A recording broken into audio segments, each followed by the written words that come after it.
In a Flash is kind of a magic dream trick. And I'm not saying that out of ego, but more about the reactions I've received on this trick for over 20 years. This is one of the first tricks that I marketed that really went kind of viral in the magic community. And you know, it's a simple trick essentially. I get that, and I don't go to sleep at night thinking, wow, that in a flash, that justifies my whole existence.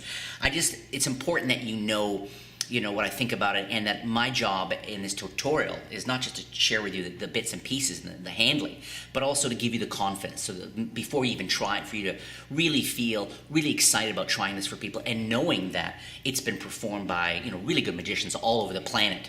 And is in sort of the A level, or sort of the on the A list in the repertoires of magicians all over the world. It's just a very sturdy trick. The elements are pretty much unbeatable. You got fire, you got destruction. You find a selected card in a crazy way. You got a signed card, you got a signed coin. All that signing engages people in a special way. And this is the kind of trick for sure, and I'm sure you've heard people say it before, I'm sure I've said it before, but you kind of have to use this as a closer. It's just that strong a kind of trick. The only thing I would follow up this with traditionally might be a mentalism effect, because mentalism happens in their mind and it has a more intimate connection. This, like most magic tricks, has a demonstration quality, a show me kind of quality, whereas mentalism goes past that usually, and it's about connection more directly, explicitly with people. So that's why I'd follow this maybe with a mentalism effect. We're going to jump right in. I'm going to show you the handling. You're going to see how darn simple this is. Comes with the special cards. And I'll tell you a bit of tips on that. Now, I used to, I'm going to tilt this down here.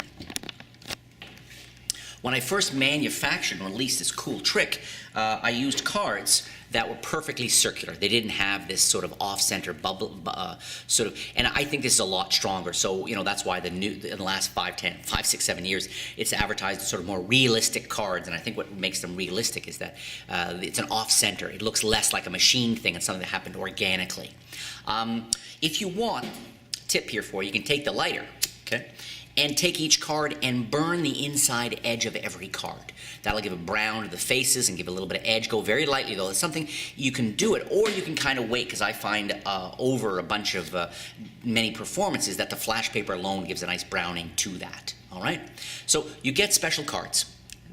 And what you're going to do is take those cards, and what I like to do is I like to look at what these cards are, the identity of these cards. Okay, make sure they're all mixed up and shuffled and then the other half pack you're going to use is you're going to supply yourself a half pack of cards. I like these to be different than these cards, so there's a little bit of prep there. That way, what it means is I can cover the bottom if I want and show the cards very fairly, and there's no dupe showing. It's a great thing to be able to cover the hole there and be able to show these at some point. It's particularly good too if you can have the deck shuffled beforehand and use a matching deck and then ring this in as your closer. The setup is going to be having all the hold cards on the bottom and all the unpunched cards on top. You're going to need a quarter piece of flash paper. Please never call this flash paper with lay people. It's a piece of tissue paper. It's a little piece of tissue paper is all you need to say. A marker and a lighter, and I think that's it. All right? So you start by spreading the top half of the pack and say, go ahead, grab a card. And I only usually spread off 5 or 10 cards, or maybe 10 or 12. And then if someone wants to go a little deeper, then I let them go a little deeper. I find by doing this at the start, sort of, if someone's being a bit pushy, I can do that. All right, so they grab a card, let's say. And in this case, they're going to grab the 2 of clubs. And I say, go ahead, sign that card. And they sign their name on the card. Now, there's 2 ways to get this card set up that I use. One, put it on top, okay? With your finger underneath, you can push up, just lightly push up, and you'll get an automatic break between the 2 halves. You'll feel it, just a little push up, and you get. And then what you can do is simply just, if you watch your angles, just cut the pack, and you're done. But you have to make sure, of course, you don't flash the holes from the bottom or the top. So you got to watch your angles. If what you want to do is be absolutely covered, then an easier way to get the card where it needs to be is to have this on top. Okay. Now what you're going to do now is do it in 2 stages. You're going to push up from below, get that break, and then with your thumb, riffle 1 card off. So basically you're going to add 1 card on top. Then you're going to, and so this is what you're going to do. You're going to cut the cards, okay, and now you can cut them very openly. Going to cut the cards, taking the signed card and cutting it where it needs to be, which is below the holes. Cut here. Then tilt your hand up and basically double undercut the 1 card. You can kick off some of those cards, okay.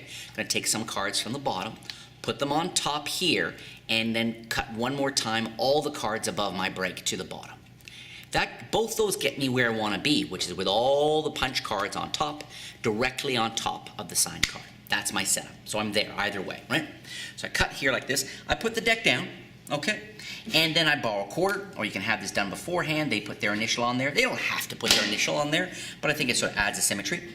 Take this, I fold this up, and I have a piece of tissue paper here, like this. And when you fold it, don't make it too tight. You actually want to kind of fold it with a bit of breathing room on all sides, because you're going to use this to cover here like this. You want to make sure you really cover the hole.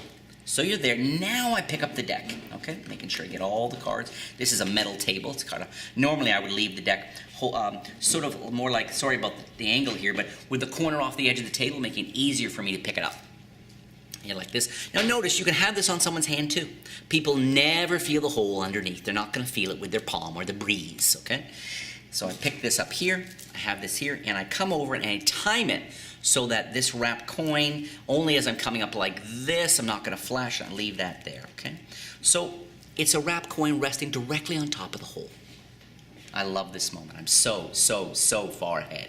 They selected and signed a card. It's somewhere in there. I borrow a coin. Lots of engagement, lots of fun. Then this, I say, watch closely. They lean in. I spark this. Boom! Pure magic, okay? Do not rush this part. Let them see what happened. They will not believe it, okay? You can see it's already getting brown. And I come over and I neatly keep the coin there, and I lift up all the cards above it and say, look, the quarter just burnt right down. Let that register. They have no idea what's going to happen next. They've forgotten about the card, believe me.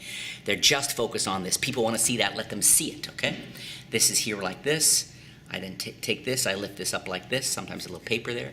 I show you the still warm quarters resting on top of one and only one card. Isolate that. Put this other half away. There's a symmetry to this now, where this is here, you're down here. And only now you can either hold the two and show, or slide this off into someone's hand, the still warm quarter, to show the signed card. It is a perfect close-up trick. Lots of commercial elements. You can give that away. They get that back. I take the pack, and this is one of my favorite things about it. Take the pack, just do this. Instant reset. Put that in my pocket, ready to go again and again. And whenever I want, I can just obviously add more fresh cards from my own cards to it, and I can use it again and again and again. That is in a flash. I could talk your ear off for another few minutes about theory and psychology, but most of it would be a waste of time, because this trick pretty much works by itself. It is a killer. Hits hard every time. You will never once show this to somebody between the fire and the destruction and not get at least a 7 out of 10 reaction. Often it'll be a 10. Enjoy, have fun with it. That's in a flash. Thank you so much.